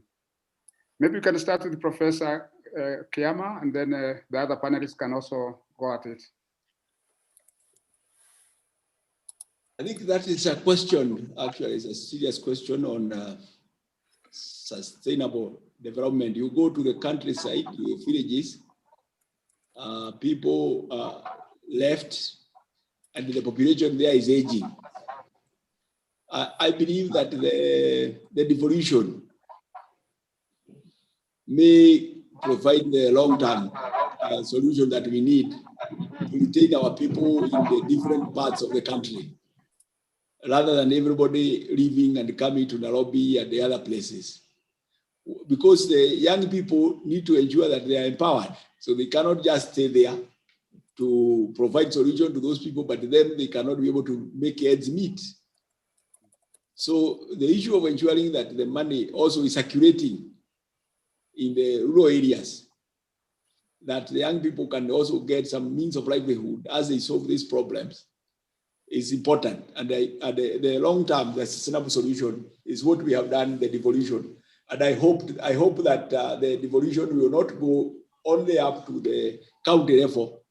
It will go substantively up to sub-county level, so that the resources go closer and closer to the people, and the people now begin to generate resources. And we come out of this system where the government is a layer on top of the people, but it penetrates the communities, and that these young people are embedded in there in offering solutions, and they feel like they are appreciated as they offer solution in terms of being able also to meet their own livelihood. That's my contribution to that. Thank you very much, VC. Any of the panelists? Yes, Prof. Yes, May yes. I add a few words on to what the Vice Chancellor has said? I was going to praise the idea of devolution as one way of ensuring resources are generated, utilized appropriately in the rural areas. But there is also an additional thing, and this concerns us as universities, in training people. We train them where they are needed. There is a huge brain drain in Africa. This brain drain is manifested in several ways, not just people going out of the country to work in Australia or Canada, which they are doing, but also in people trained as veterinarians who eventually work as brewers, or people trained in agriculture who end up as insurance salesmen, or people who are trained as engineers who actually end up as accountants. This is a kind of brain drain which basically shows that you are not training people for the competencies that are required in the industry. There is need for us to constantly be aware that the job market is changing and adapt our curricula to meet the needs that exist. And we can do this by regular consultations with the communities, which is an idea that Professor Wangari Maathai had, consultations with the communities to properly determine what the need is really, and therefore tailor-make training to meet those needs. And thus we can avoid brain drain. This is just in addition to what the Vice Chancellor has said. Thank you. Thank you very much, Professor Home. Professor Karanja, do you have a comment, or Marion, on that? No, thank you. Thank you. Okay, and Marion, I think, Rob, yeah. Marion, you want to comment on that?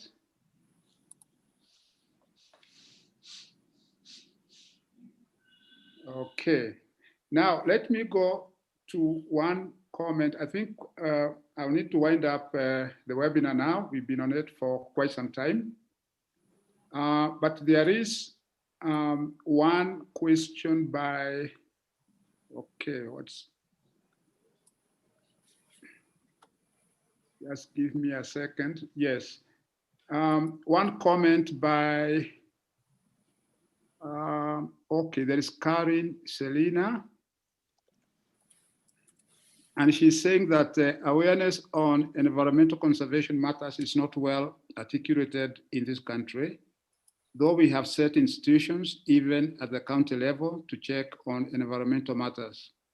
We have seen people refusing to leave protected forests, and even politicians behaving as if they don't know the impacts that that action would cause not only to our country, but also to the world at large. Does the Institute have any collaboration with the government for championing this environmental conservation? Now, that's yours, Prof. Yes, the Institute has several collaborations with different stakeholders. For instance, it is very clear, the Green Belt movement, we work very closely with them. We are also working very closely with the Minister of Environment and Forestry. We are working closely with the Kenya Water Towers Agency. We have very strong links and carry out joint activities with Kenya Forestry Service and also the Kenya Forestry Research Institute. We are also working with the counties, for instance, Kiambu County, Tharaka Nithi County, in various environmental aspects, including forest conservation. So the answer is yes, we are doing that and we are expanding those links. You heard Professor Wahome talk about the STAKE project, where we trained 2 PhD students on forest-related conflicts in the area. So our research findings have been disseminated both through peer-reviewed publications, but also through meetings with those with the people in the Kenya Forest Service. So the answer is yes.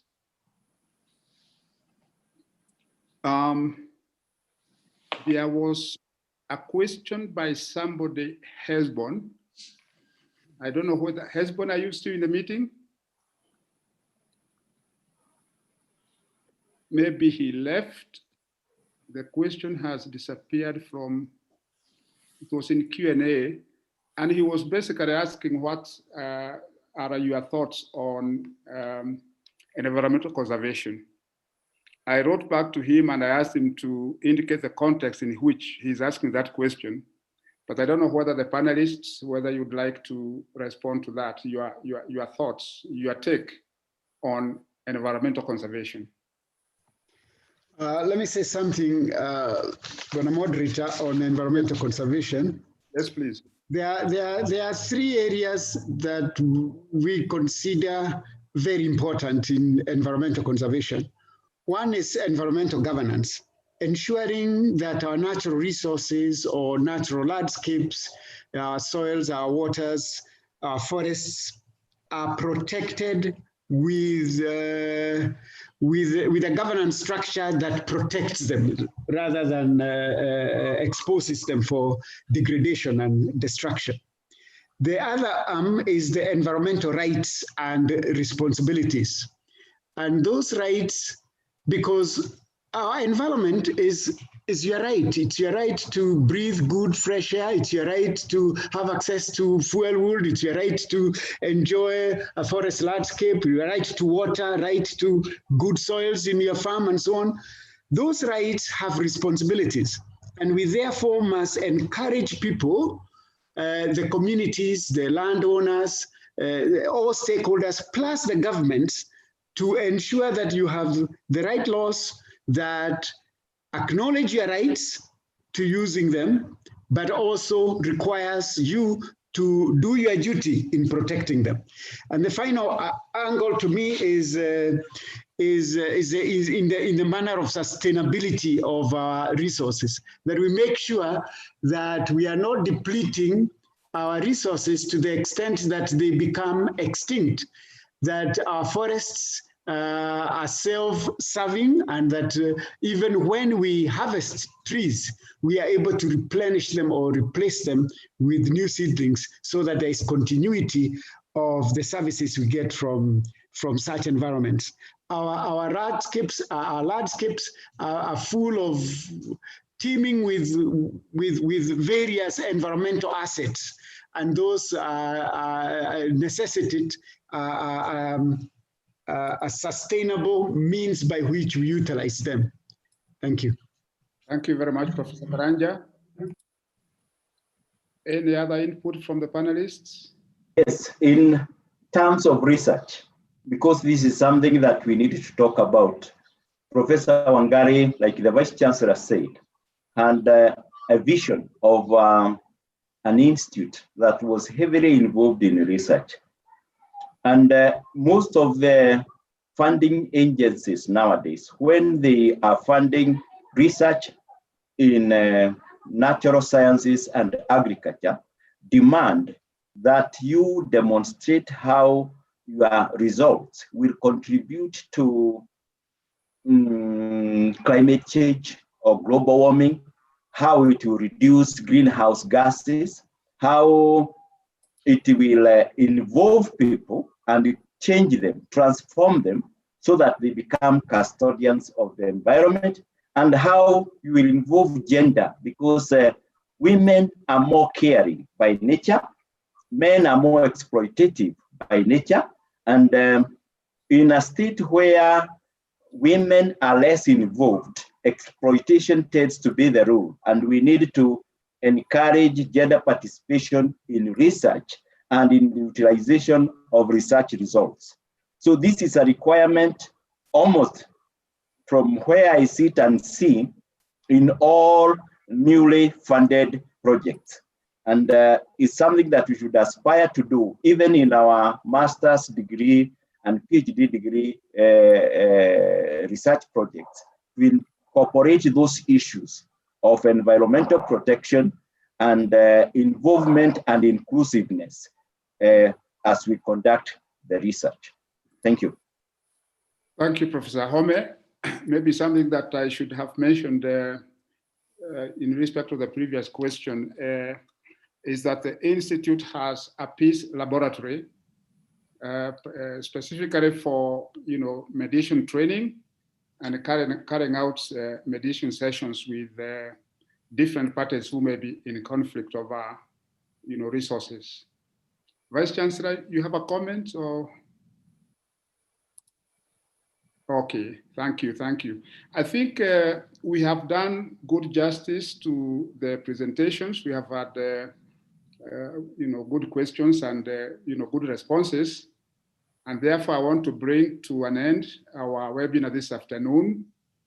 And I'd like to request the Deputy Director, Wangari Maathai Institute, Professor John Muthama, to give a vote of thanks. Professor Muthama. Thank you, Professor Mungai. I would like to take this opportunity to express our gratitude to our Vice Chancellor for the inspirational, moving, and insightful reflections that will go a long way in helping the audience to chart a way forward, be it in action, intellectual, and otherwise. We also are grateful to our principal, Professor Rose Nyikal, for hosting this, this webinar. We are grateful also to the panelists, Madam Marion Kamau, Professor Wahome, and Professor Karanja, for very engaging and very informative thoughts that have been shared. Thanks to our director, Professor David Mungai, for the excellent moderation. We are grateful also to our distinguished audience. You spared your time to come and participate in this, this very useful webinar. I'm also grateful. We would also want to express our gratitude to our ICT team and the corporate office for making this webinar a success, including also the WMI staff who were involved in the background work to this. And finally, we want to thank our Almighty God for granting us this opportunity to even enjoy the reflections of such a rich heritage that we can draw so much from. I believe, especially the student community, this is a rich ground for you to come up with very innovative ideas for your research as we move forward. On that note, I want to say thank you to all of us, and the Lord bless you. Thank you. Thank you, Professor Mudama. Goodbye to everyone. Goodbye. Bye-bye. Thank Bye-bye. you and goodbye. Thank you, Principal. Bye-bye.